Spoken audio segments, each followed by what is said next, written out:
It's another full FarrCast for you this week. Kenny Polcari returns and discusses the crossroads of technicals, fundamentals, and momentum in a deep dive on the markets and investing. Dan Mahaffee helps us find the winners and losers from the shutdown as the government reopens. And Michael Farr welcomes Ted Rossman from Bankrate.com for insight into how the big economic picture is impacting individuals every day. I hope you enjoy the show, and now let's get to your host, Michael Farr. Welcome to the FarrCast. I am Michael Farr. Thanks so much for joining us this week. It is the 13th day of November.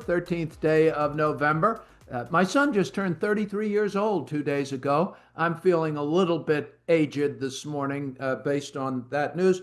When I turned 33, my mother pointed out that Jesus was done and had done everything and saved the world by 33. And what did I have to say for myself? You know, it's wonderful having an Irish Catholic mother just to hold you accountable. God rest her soul. But I shared that with my son, and he goes, "Yeah, it sounds like JoJo." So for those of you who knew my mother, she was absolutely wonderful. She had a wicked sense of humor, and that was evidence. Okay, folks, earnings season we've gotten through, and the numbers were really pretty good. They had to be really good because expectations and valuations are both very high.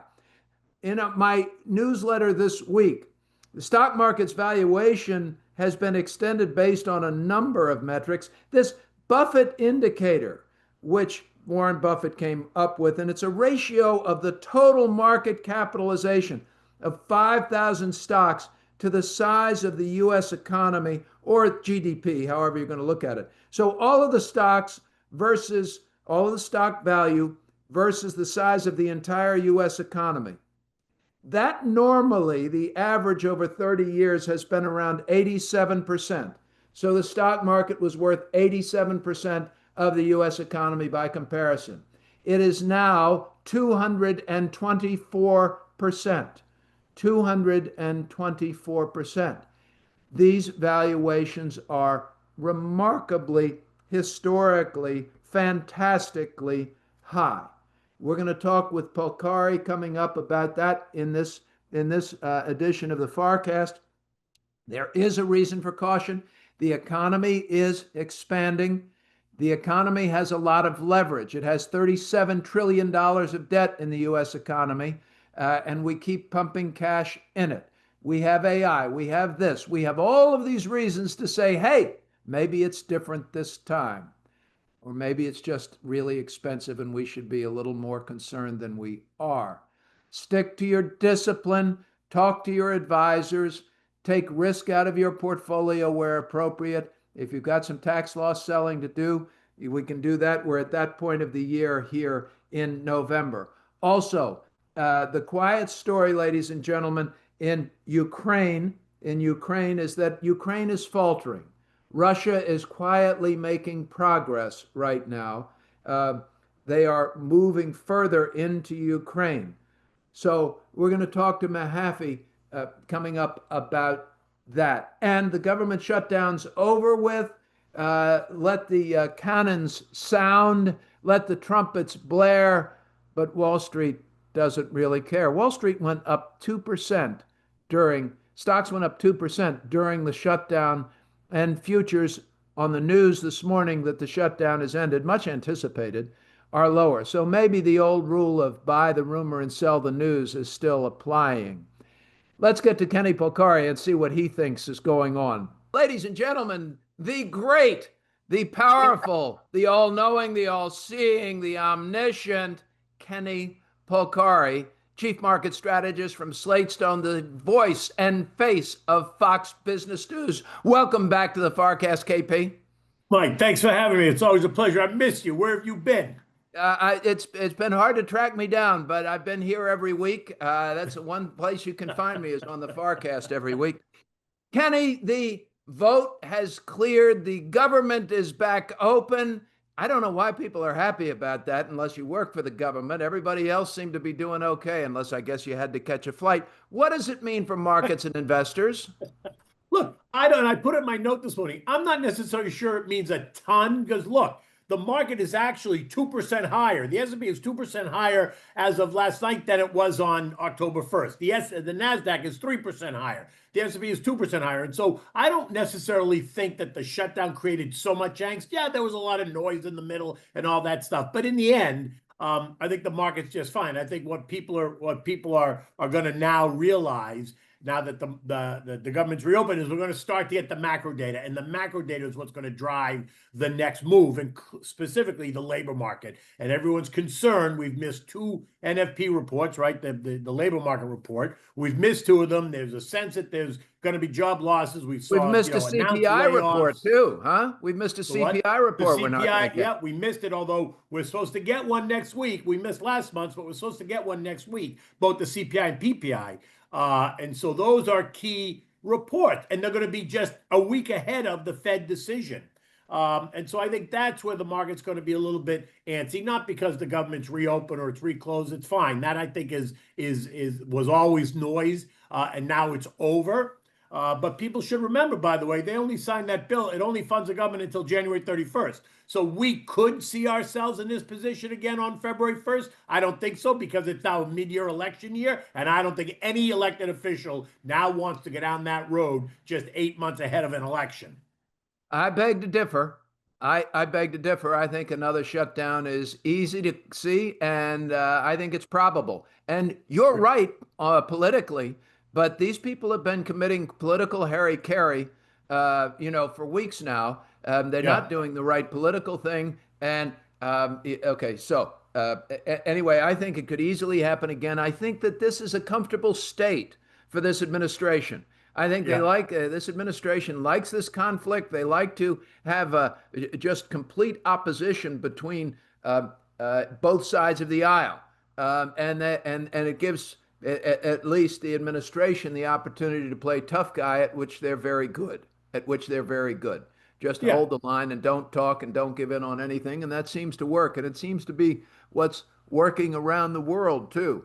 My friend Bobby Orsman, longtime friend of mine, has one of his rules for life, which is admit nothing until you know what they know. I think this administration just starts with admit nothing. He doesn't give a damn what you know. Doesn't give a damn. Yeah. Okay. Yeah. So Kenny, what you and I see as we get up this morning and we look at futures and we say, oh, hey, this is Thursday morning. We're recording this with Kenny, ladies and gentlemen. We wake up, we see we had the vote overnight. Everything's done. Hunky-dory. Government's back open. Smooth sailing. So what do Polcari and Farr do? And we immediately look to the futures market to say, okay, Wall Street's going to react. This should be we should see green on our screen, and we're not, Kenny. It's not a lot of red, but it's a meh kind of an opening this morning, a little bit weaker. Why should this market do anything now that this is over with and earnings season is pretty much in the rearview mirror? It's not going to do much more, right? Because it's over. And look, if you want to even say that the reaction could have been yesterday when they rallied the market, the Dow made a new high, all that stuff, although NASDAQ, as you noticed, did not. NASDAQ closed slightly in the red, but the industrials made a new high. The S&P was pushed a tiny bit higher. But I don't expect that, that event last night was going to cause the market to once again surge. I think that people not, they're not paying attention to it so much, and so they're just going to let the market churn here. Like I've said to you a couple of times, a couple of sessions ago, I think the market's going to end right here at about 6,800 at the end of the year. I think we're going to churn in between. We might back off a little bit, but we're going to end right here. The concern I think that people should be thinking about is what happens on January 2nd or 3rd once we go into the new year. And once now you talk about transactions, which won't then have to be provided for until April of 2027, right? So if people want to take profits in tech and they do it now, they owe the taxes in April of 26. If they wait till January 3rd, then they don't worry about it until April of 2027. And so I think that's what I'm looking at next. Because I think from here to the end of the year, it's kind of be smooth sailing. I don't think you're going to get any reaction really negative or really positive. I think we're right where we are. We got a bunch of our colleagues, Kenny, a bunch of our colleagues on the air have been saying we're going to have a, continued torrid rally through the end of the year. This thing's still running on fumes, and the Mo is still with us, and we're going a good deal higher, and everybody still loves the tech trade. And here we go. I could see that happening. I could see it continuing to go higher. Well, listen, I'm not saying it's not going to Will, go I don't higher for disagree with sure. you necessarily, but the thing's been having it's been running on such momentum. These valuations. I wrote a piece this week, ladies and gentlemen. That my market commentary this week is doing an analysis of the valuations. You want a copy? hjennings@farmiller.com. Free. Sign up free. hjennings@farmiller.com. I'm talking about how high, how many times in history we've ever seen Right. these multiples. This multiple of the Buffett indicator for overall market worth, market cap, the entire market cap. I mean, this is really high, Kenny. Why do we not? Why do we get to these Well, points and nobody gives a damn?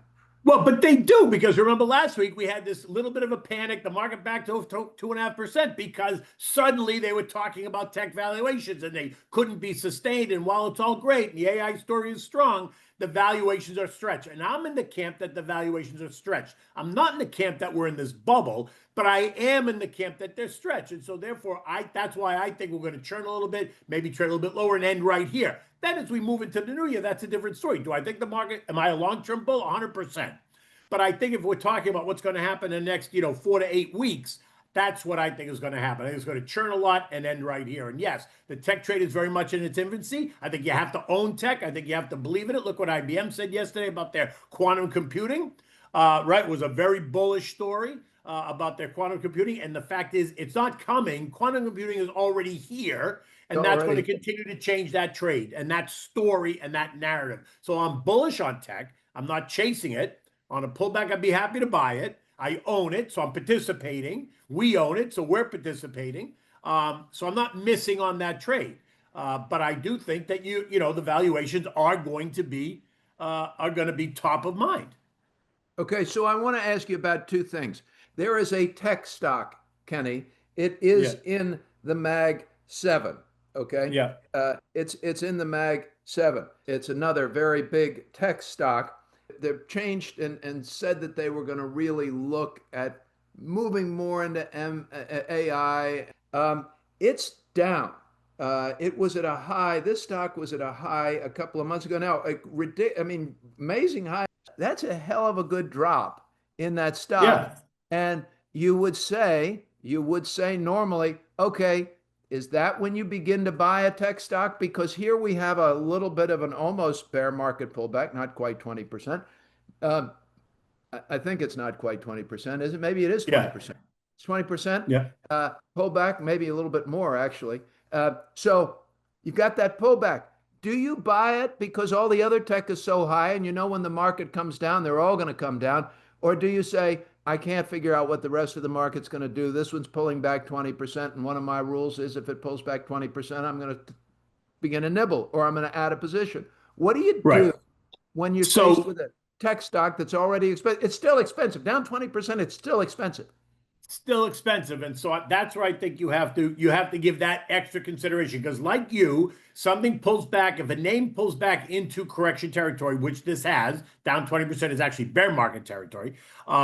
You have to consider why it's done that, what it looks like on the chart. I'd have to look at it on the chart. I want to see where the levels are, where the moving averages are in comparison, where the stock is trading. Has it broken them? Has it not broken them? Is it holding? Is it not holding? So I'll have other things to look at, but I think you have to start to at least consider it when it's down 20% and it's a name that is significant, certainly in the space. Then you have to start to consider, okay, let me look at this. Let me decide whether now's the right time, and the chart will tell me a lot of that, because I happen to be a chartist, right? A technician. So I would look for the chart to give me more guidance. But to your point, the whole sector is stretched. This one is kind of corrected a little bit, but yet it continues to be stretched, which doesn't mean I wouldn't necessarily, in that name, start to build a small, dip my toes, right? Don't take all your money and toss it at it. If you want to, if you don't own it, you want to build a position, start small and then watch what happens. Because if the whole sector pulls back, that is going to pull back. But remember, that's already moved. That's already down 20%. We're already in bear market territory in that name. So chances are the other names that haven't corrected will be the ones that get hit first. So it's an interesting story. I think it's the one you absolutely have to look at because it's in the right space.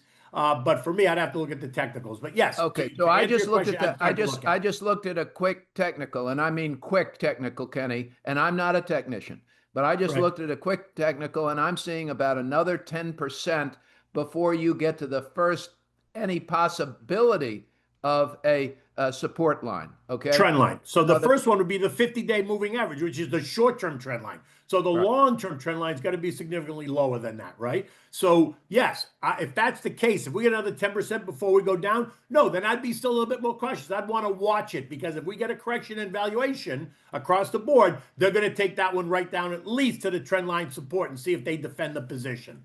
So, okay, so these aren't automatic, but you do have a discipline and you say, I have to look and I've got to examine. And what Farr is going to say, on top of what Polcari is going to say, he's not going to disagree with me, but I have to understand the fundamentals and I have to understand what's driving value and earnings and going to strengthen that balance sheet.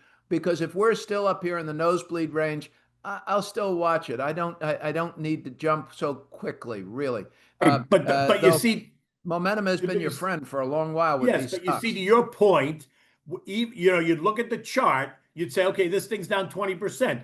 To your point, has the fundamental story changed? Because if the fundamental stories change, and that then dictates why the stock is acting the way it is, then it's going to take even a deeper dive to figure out, okay, what's changed, why is it changed, where is it going? If the stock is down, but the fundamental story has not changed, then it becomes a little bit more interesting, right? Because then you say, okay, this is an overreaction, the story's still strong, the story's still the same. I like the idea, I like the theme, I like the sector, and so then you look at it. But now if you're telling me it's down 20%, oh, and by the way, this change, this change, this change. Well, then it causes me to still look, but it causes me to step back and do a little bit more work. You're coming into the end of the year, Kenny. We got to go. We got to go.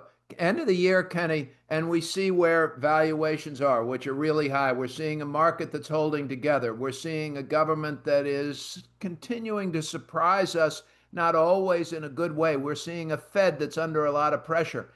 So, what do you tell Fred and Ethel? And by the way, do you think this administration will be successful in pushing the Fed to a more dovish position? I think Fred and Ethel needs to just sit tight. They've got a great portfolio. They own a diversified portfolio of stocks. They've got balance in there. They've got ballast in there, and they've got cash in there for opportunity. So I don't think Fred and Ethel should be nervous at all, right? Because if they're Well, talking to they you or they're are. talking to me, yeah, they are. They But are. if they're talking to you and they've got a well-designed portfolio, they're talking to me and they've got a well-designed portfolio, then you and I can talk them through it. So that's okay. Got to start right? by remembering they're up 50% higher than they were Correct. 2.5 years ago. You're Correct. 50 And they're not higher. You give overweight up in a 20%, sector. big whoop.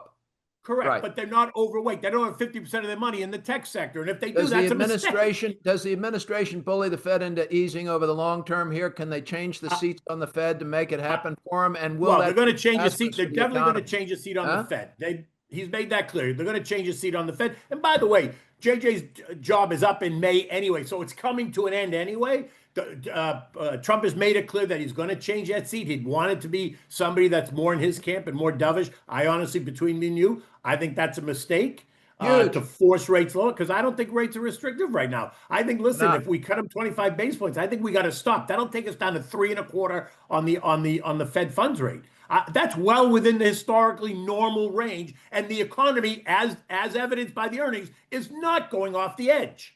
You've still got inflation running at 2.8%, maybe somewhere in Correct. there. So you take it to 3.25. You don't even have a 0.5% real interest rate here, folks. Pay I attention. understand that, but look what happened to oil. Oil collapsed yesterday, down 2%. It's down again today. It's trading in the 50s now. That's absolutely going to take the pressure off of prices. Where do you get global growth? But it's also a canary in the coal mine. When you see oil drop like that, you know that there's no global demand or expansion going on. Well, see, Be now you and I careful, are on huh? the opposite page on that because I think demand is fine. I think it's an oversupply story. OPEC has come out, they raised the production. We've been talking about an oil supply glut in this world for a while now. The U.S. is producing at all-time highs. OPEC has now brought more oil out to the market. So I think it's more of an oversupply problem. I'm not in the camp it's a demand problem. So you and In I are on the 2000, opposite in side on that. 2008, the price of barrel per oil went from $100 to $150 a barrel. It was a 50% increase in the price of a global commodity, and Goldman Sachs analysts were lecturing me, shaking their finger, these wonderful 28-year-olds with all of their experience,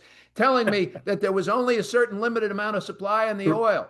And that And this is clearly the, that's and not they gave true. me the barrel per day usage in America and every other country around the world and developed countries and told you why it was going to $200 and $1,000 a barrel, for God's sakes. And clearly that's not true. There's more oil in the world than we know what to do with, and that's the story.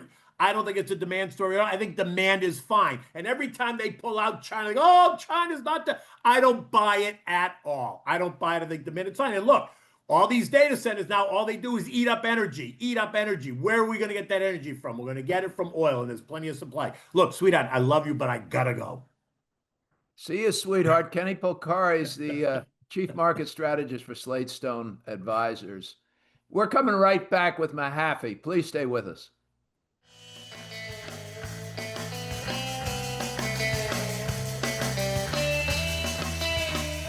Thanks for being with us on Season 9 of the FarrCast. And now, political analyst Dan Mahaffee and your host, Michael Farr.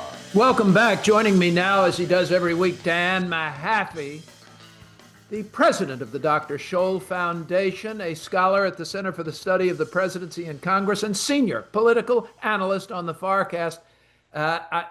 Season 8 or am I season 9, Harry? I can't remember. We are in season 9. We're actually just over Season- 400 episodes now. We're 400. Season 9, 400 episodes. Yep. Who's counting when we're having this much fun? Exactly. And only if my whole life, all I really should have gotten done is paid for the word. If I could have just gotten paid by the word, that would be magic. And if Polcari got paid by the word, he would be the wealthiest man in the world. No question about it, hands We'd be in down. hyperinflation. Dan, we have been saved by Congress. Congress has saved us from the government shutdown. My God, the arsonist has put out the fire.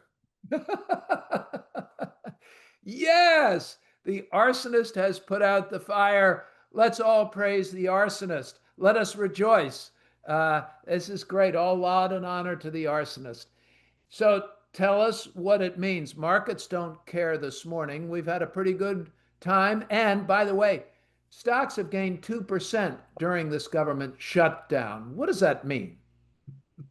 Look, I think it's one that the economy, segments of it do move on despite the political noise, and that where you do have the hits to the consumer demand, travel, those areas that we saw because of the workers not getting paid, air traffic control, flight cancellations, things like that, whatnot. But look, tech, other areas, they don't care. They keep humming along no matter what goes in Washington. So it's still that question of, and I think it gets to the next point about this, we're lauding them for making a deal that has basically resolved very little and punted all of this until January of next year. Polcari said in segment 1 that he thinks we will not go into another shutdown, that they've learned their lesson. And I didn't laugh out loud. I laughed loudly inside, but I didn't want to offend him. I did tell him I didn't agree with him, that this administration seems to be very comfortable with this level of conflict and enjoy the standoff and holding its ground for whatever purpose. I'm not entirely sure, because I'm not sure what either side has gained through this other than tough guys try to continue to look tough. And those who are vulnerable in society continue to suffer. So I'm fed up with all of them, but I have been for years. Am I reading this wrong? No, Michael, I don't think you are. I think you're seeing that the both sides, I felt in this one, actually are now looking at this, having felt out how much pain the other side is willing to take before doing this again, and what the different pain points and leverage points are. And we saw where the administration was willing to go with programs like SNAP, the intransigence you see on both sides when it comes to Obamacare and the unaffordability of healthcare insurance, because again, the Democrats want to continue to support this program, which the numbers are clear that the costs continue to go up. At the same time, Republicans do not have a plan yet for what healthcare alternatives would be. So you don't have any of that resolved. And frankly, but again, both parties were looking to see how much they can push the other side. um, Okay. and So and help us. defer a lot of this, at least where we began to see political damage to the president. During the shutdown, the whole look of, frankly, let them build ballrooms type look that he had going, I think that was backfiring. But the political pain is not to be felt again until the midterms next year. You suggesting that that was a let them eat cake moment to build a ballroom?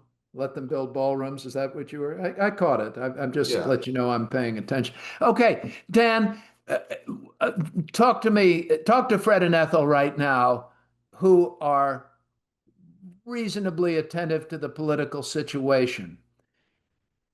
What about all of this kabuki show that we've just watched had merit? Had merit. What the reason for the shutdown, all of this budget still seems confusing to Americans. They're hearing that, well, they wouldn't give you your health care costs. Well, these people have increased the health care costs and they're not willing to do anything about a budget and a cost item that's going out of control. And both sides are willing to let whoever needs this stuff suffer as they argue about it, but make seemingly very little progress. Please explain exactly what this debate was about, and is there any merit to either side's argument? Prima facie, it was an argument about the healthcare costs, but Michael, it was the one thing that you could unify the Democrats around at this point as having a point of pain pressure or something to negotiate with on this. So to Fred and Ethel, I would say this is, and this may sound cynical, but this is what it was. It was a largely a political exercise to see which side would get more harm politically while the American people were largely in the crossfire. So it wasn't, it really didn't accomplish anything for the budget, didn't accomplish anything really in terms of curtailing the debt or deficit spending. The United States is no stronger economically for any of this. Is that what you're telling me?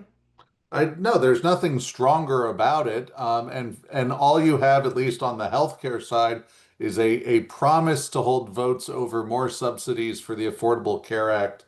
Again, and that's a promise to hold a vote, and we know that whatever comes from the Senate on that is not going to pass the House.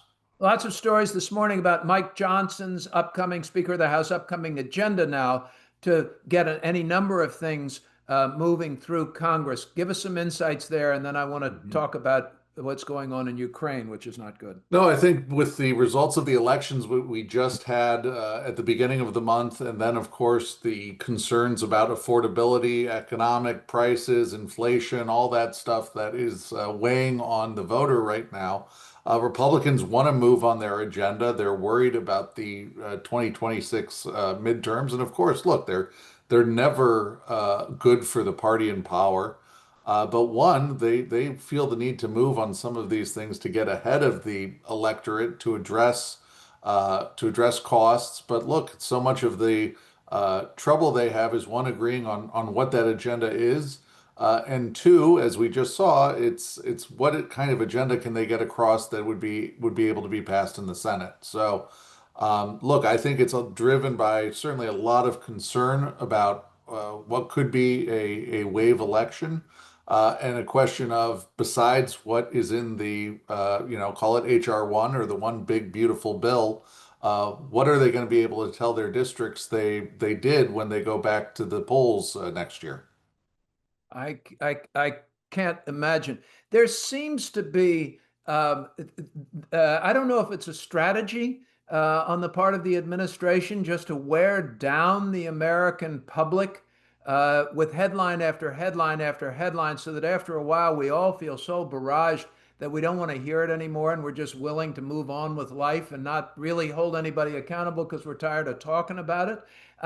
And coming to mind right now are the Epstein files, which are getting released, it looks like. And, Dan, as I hear the headlines on the Epstein files, I go, oh, crap, are we going to? We're still talking about, and they haven't released them, and who's in it and who's not in it. And we're still, and I don't mean to say that I don't care about it, I'm just getting worn down. I'm getting worn out. Mhm. My attention span is I guess getting eroded. Um, and by the time I guess they come out, nobody's going to care how many times the president's name No, appears in it. I disagree a bit there, Michael, because I think we've seen Good. in how the government shutdown took place and how this is now being covered and the attention, the clicks and eyeballs these latest revelations are getting. Look, the Epstein story has not gone away. It can be wished away by many, but for years it's been stoked by some of those who now hope to wish it away. And therefore, it is really well seated in the public consciousness. And it is again and again a talking point amongst many on the left and the right who believe that it's an example of how the powerful and the well-connected, don't suffer consequences. So there's still a very strong populist argument behind this, and I think it's going to stay relevant in this day and age because it fits so well into that narrative of elites, Yeah, but and Dan, blaming them for things. I'm sorry. This is the president who said he could shoot someone in Central Park and would have no consequence. Why should we believe that no matter what's in those files, he'll bear the culpability of or responsibility of anything that might be, I guess, damaging Michael, for those are anyone good else? questions. There will be someone who support him who will, no matter what the revelation is or what could be in there, will find a way to justify or continue to support him. But for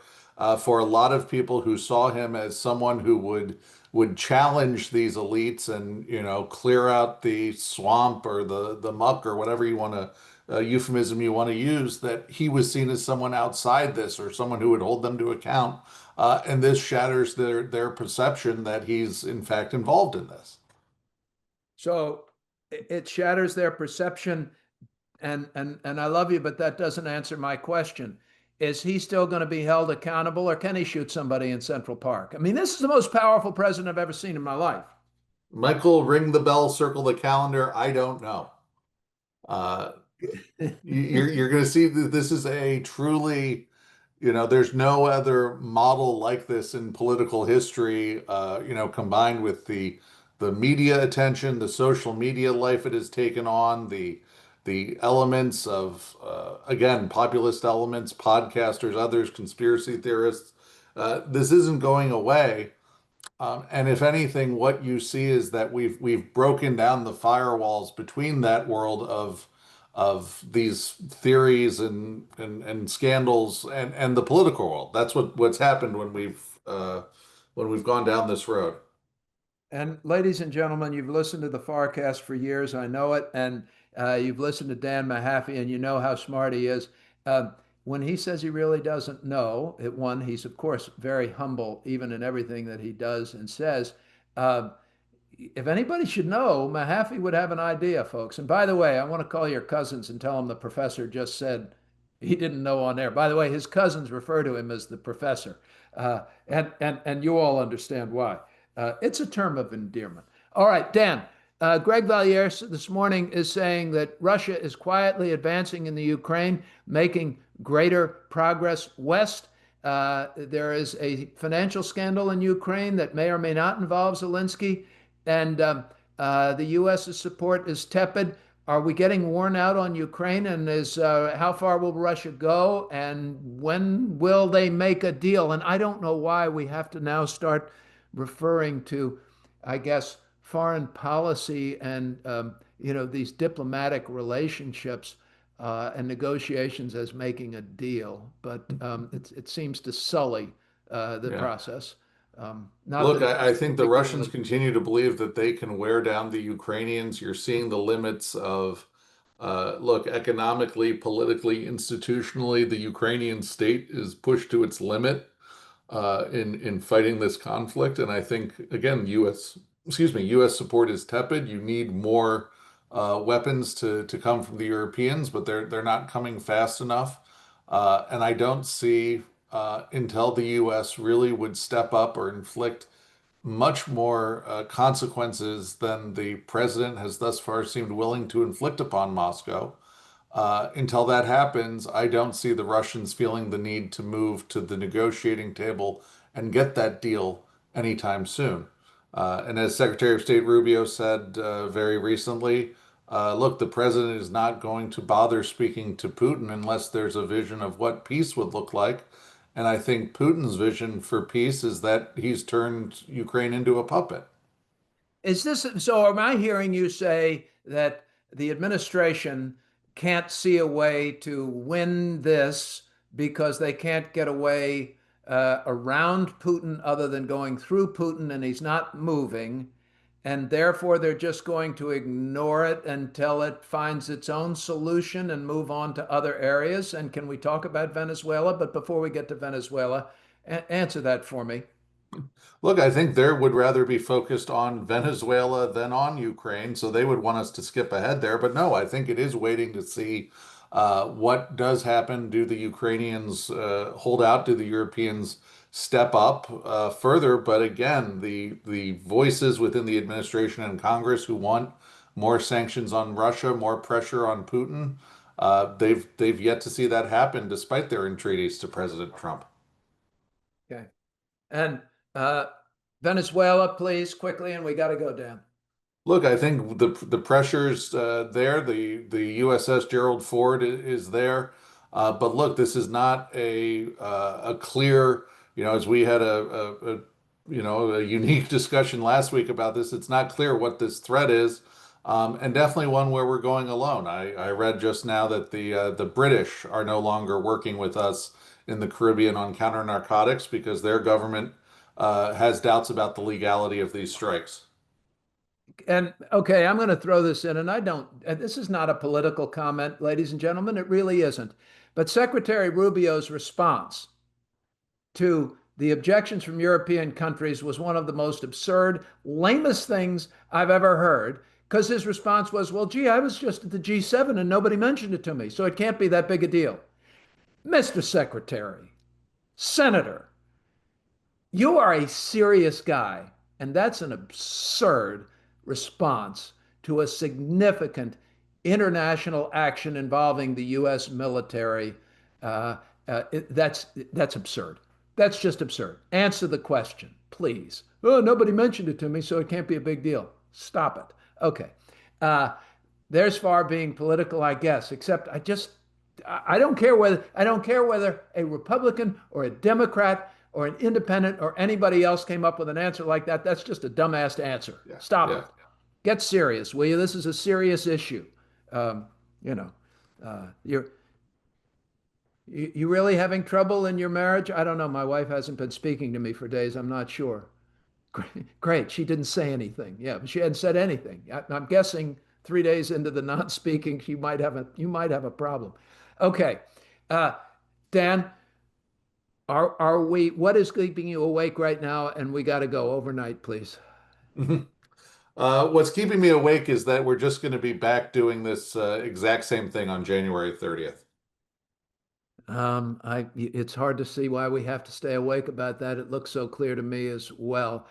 We're going to figure it out. We're going to come back next week with more of what's going on in Washington and figure out how it's going to affect our economy and how it's going to affect Wall Street, and how it actually is interwoven with the world around us. Dan Mahaffee, president of the Dr. Scholl Foundation, senior political analyst on the FarrCast. Thank you. Thank you for joining us on the FarrCast. And now, back to your host, Michael Farr. Welcome back to the FarrCast. I'm Michael Farr. What a cool week here on the FarrCast. Kenny Polcari. Kenny Polcari was about as good as he gets this week, ladies and gentlemen. I was really pretty happy with that. Mahaffee, always strong. And now we have a new treat for you. Bankrate.com is really one of the go-to consumer financial websites, and our friend Mark Hamrick has been there for years now. Mark and I have known well over 30 years, and we've been on the air together all over the place. Mark, the former president of the National Press Club in Washington, D.C., really a legend in our industry, has been kind enough to introduce us to some of the smartest people at Bankrate. We're able to bring them to you here on the FarrCast, and today is a new first. and no different, a treat. Ted Rossman is a senior industry analyst at Bankrate. He covers the economy, credit cards, and banking. He started as a credit card analyst, helping consumers maximize rewards and get out of debt. And so this is a guy who takes a look at the really more volatile part of the consumer. Now, keep in mind, when the consumer in the U.S. represents 2/3 or more of U.S. GDP, if I told you that all of your business, that 70% of your customers were going to walk in the door tomorrow, do you think you'd put on your best suit? I'm telling you, you gotta watch. If you want to know how the economy is going to go, you watch what 70% of your customers are doing. That's what Ted Rossman does. Welcome to the FarrCast, Ted. Great to be here. Thank you. We're really glad you're here. As we're watching economic data, as the Fed's trying to figure out if they've got the right rate in place, and they've got a meeting coming up again here, and they're going to maybe cut rates. They're suggesting maybe they won't, which I would agree with if they would sit on their hands for a little while. And you can't make decisions without data, and they haven't had any. So maybe you just sit and wait and watch a little bit longer if that's your job. But you're watching the consumer. As long as the consumer's spending, our economy tends to do well. If they spend too much, our economy gets hot, we get more inflation. Too little, that's not so good either. Give us your take on the health of the consumer. How much are they putting on those credit cards? How much are they borrowing to stay alive? Are they in trouble? Are they strong? Where are we? I'm of the belief that the economy is in a pretty good spot overall, probably better than a lot of people feel. We know the consumer sentiment numbers are really depressed and have been for a while, although they've taken another leg down recently because of the government shutdown and worries about tariffs and continued worries about high prices and high interest rates. It's very much a K-shaped economy, of course, and that really affects the credit card market. Let me stop just 1 second. A K-shaped economy. Would you just describe what that means for our listeners? Basically, the rich get richer, the poor get poorer. There's a lot of economic inequality. The credit card market is really a microcosm of this. I'm going to stop you one more time. Okay, so the rich are getting richer and the poor are getting poorer. And I mean no insensitivity when I ask this question, ladies and gentlemen, but let's try to dig deep into what he's saying. There is a great disparity, a wealth disparity, one that's increasing, one that's decreasing.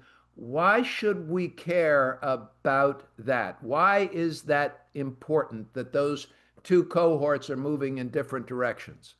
Higher earners are carrying the economy right now. Moody's says that the top 10% of earners are accounting for 50% of all spending, which is an all-time high going back to the late 80s. We see this across the economy right now. Travel demand is at record highs. The TSA has screened a record number of passengers so far this year. That doesn't really jive with very negative consumer sentiment, or the fact that people are going out to eat, they're going to concerts, they're going to sporting events in record numbers. Upper income households are propping up a lot of this. And we see this as we look ahead to the holiday season as well. Why is that a problem, though, economically? I mean, I've talked about this before, and one of the issues that I've come up with is certainly a problem. Now, there are social problems, and I'm not making a political comment here, ladies and gentlemen. I'm making an economic comment. I have a political thought, and which is, it didn't work out well for Marie, that let them eat cake thing. That didn't work out well. And I think we are facing those societal frictions from those feelings. I'm not blaming. I'm not saying anything. I'm just saying when you have a whole lot of haves and a whole lot of have-nots, people start to get very resentful, number one. But economically, you have to look at the velocity of money. And if I gave everybody listening today $1 billion and told you had to spend it in 30 days on real stuff, not just invested, real stuff, you can't. You physically can't spend that $1 billion. It's too much that has to move. So you have to get a velocity of money to create economic activity, and too little money in a lot of hands or too much money in very few hands defeats that purpose. But what we're hearing from Ted is actually that little bit, that small 10% cohort is actually working overtime and moving a lot of money certainly not solving the social problem or the human suffering problem on the lower end. How do you square those things, Ted? I think is a really important question. It's a very, very tough question. Well, the risk is that if it's upper income households that are carrying the economy, what if they stop spending? Because a lot of people in the lower and middle cohorts have cut back. So, for example, if there were a downturn in the stock market or if the job market wasn't doing as well, the University of Michigan does that popular consumer sentiment survey, and they recently found that really the only group feeling better about things are the people with the top third of stock holdings. That's the group who's actually feeling 11% better about the economy. We see it with stock values up, we see it with home values up. That's part of the K-shaped economy that not everybody has stocks, not everybody is a homeowner. There is a risk if the economy becomes too top heavy because we see in our research a lot of people say they are cutting back this holiday season. About a third of holiday shoppers say they're going to spend less this year, and about 40% say they're going to spend about the same. So that's actually not great if roughly 70% are spending less or the same as last year. No, also sometimes there's a divergence between what people say and what they do. A lot of people actually are climbing this proverbial wall of worry and spending anyway, even if they're feeling gloomy. But sometimes this does become self-fulfilling in that if people stop spending, that slows the economy. So, from your having done this for a number of years, and you're looking at the data and you're looking at credit card balances, first, tell us what you're seeing on this revolving credit, on this short-term credit, on credit cards. Is it increasing? How does it compare historically? And what does the current level mean? Americans owe a record $1.23 trillion on their credit cards, according to the New York Fed. That's a record. That's a record 1.3 trillion. It's never been that high. It's an all-time record. It's up 60% since the beginning of 2021. The growth rate has really slowed lately. This is one of these statistics that feels very negative, right? Record amounts of debt. We could actually say that also for many other forms of debt, like student loans and auto loans and mortgages. And the US debt. That's true. Yeah. Now, the debt to income ratio at the household level is actually pretty low. So that is a silver lining that higher incomes, a relatively low unemployment rate are supporting some of this spending. So that gets back to this sentiment versus reality idea that it doesn't feel great if you get a raise and it's gobbled up by higher prices. But this is one of the reasons I believe things are actually better than sentiment. The fact that the growth rate has slowed is notable because that feels a bit more sustainable. The Credit card growth rate, issuers the growth rate in what?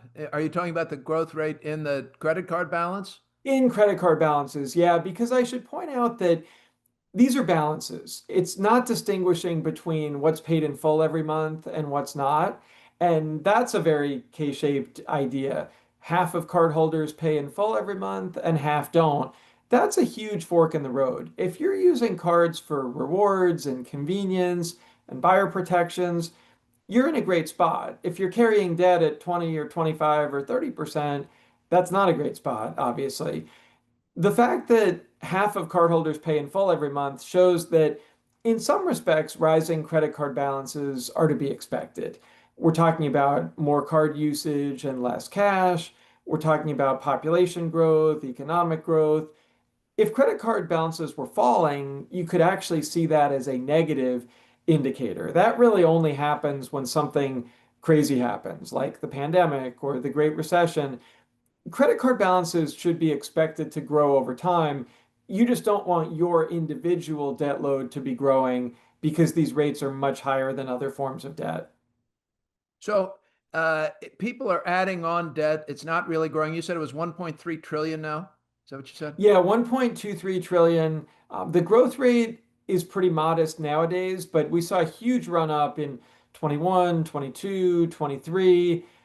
These balances are growing, but they're growing more slowly. And the debt to equity is still manageable. The percentage in the okay. So that's okay. What about this huge emergence of the buy now, pay later sort of websites? And we're reading stories about people buying essentials like groceries on a buy now, pay later.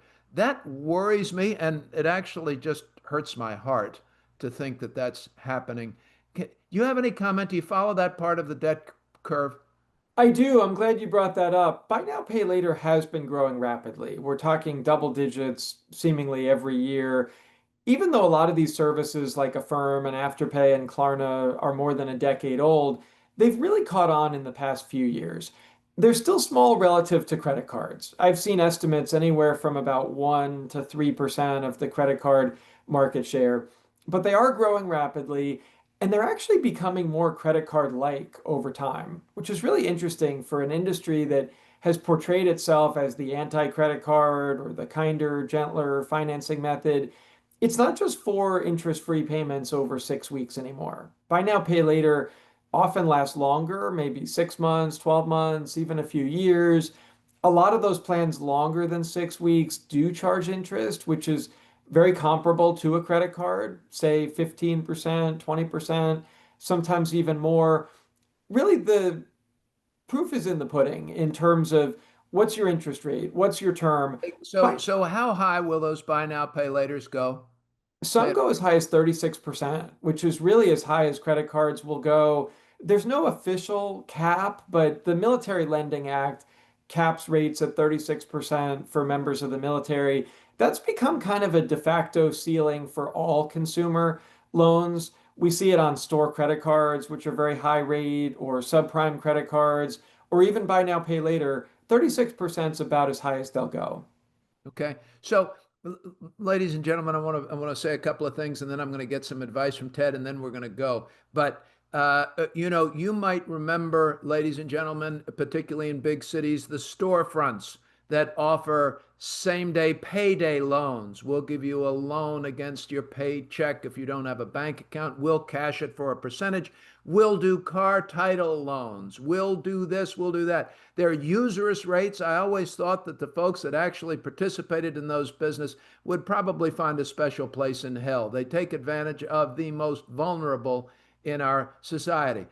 I am not some raging liberal. You all know that, ladies and gentlemen. I am conservative down to my toes on a fiscal level, but you don't take advantage of vulnerable, poor, weak people in need. Whether they got there on their because of their own fault or not, you still don't kick people when they're down. That's not what we do. That's not being an American.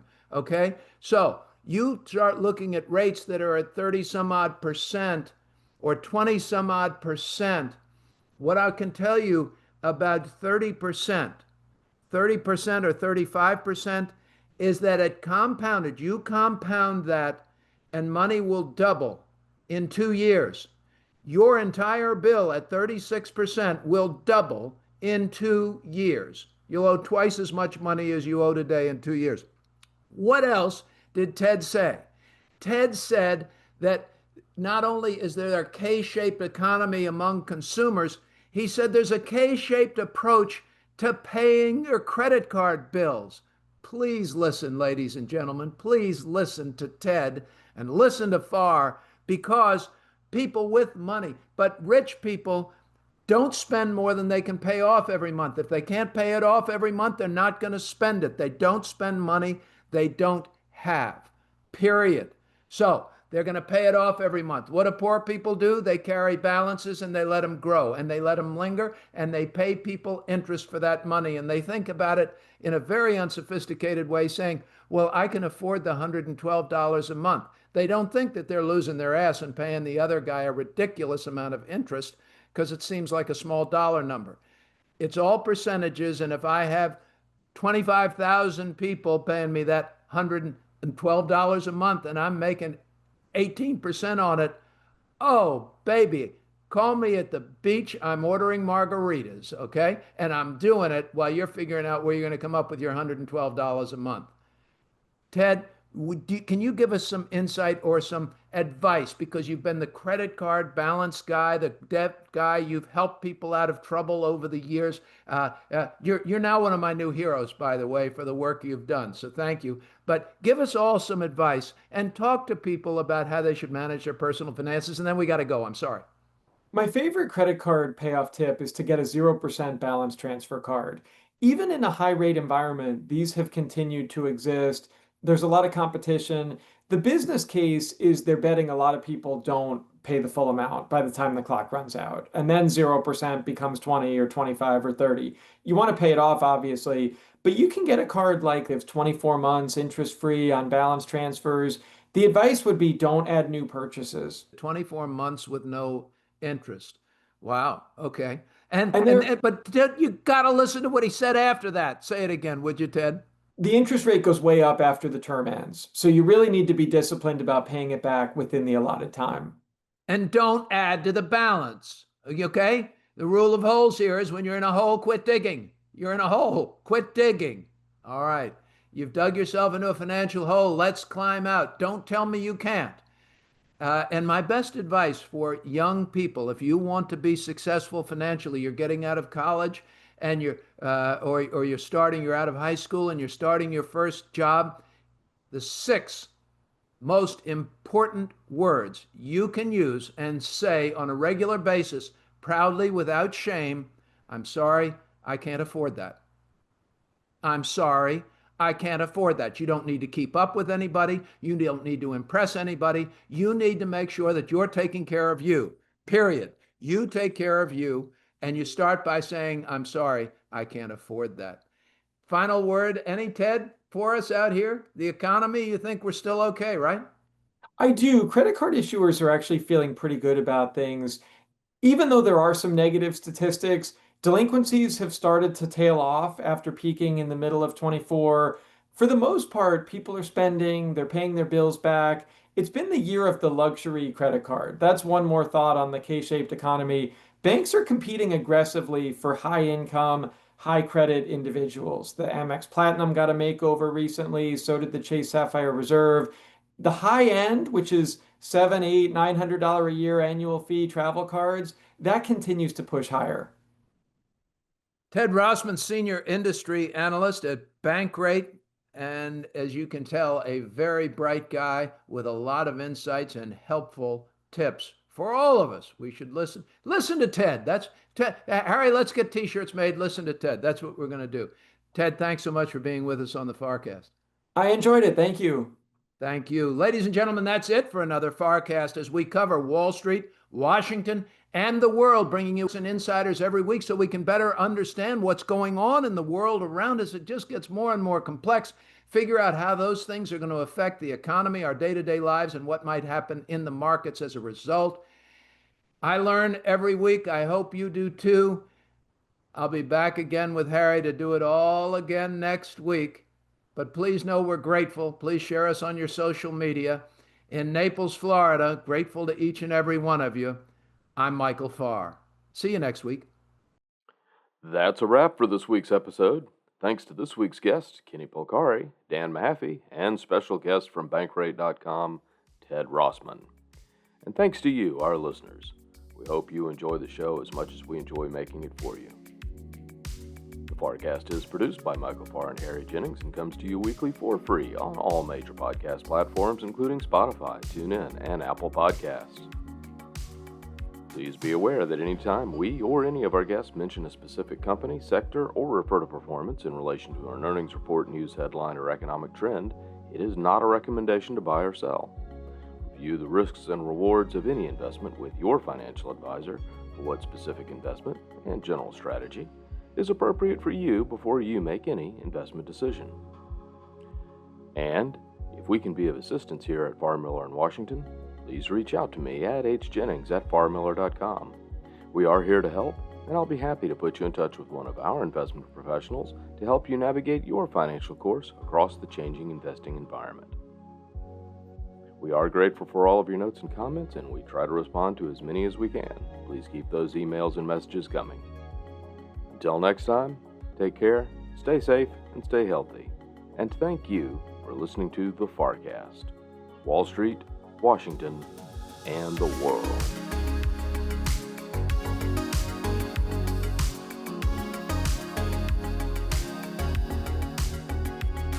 Farr Miller in Washington is a group comprised of investment professionals registered with Hightower Advisors, LLC, and SEC registered investment advisor. Some investment professionals may also be registered with Hightower Securities, LLC, member FINRA and SIPC. Advisory services are offered through Hightower Advisors, LLC. Securities are offered through Hightower Securities, LLC. All information referenced herein is from sources believed to be reliable.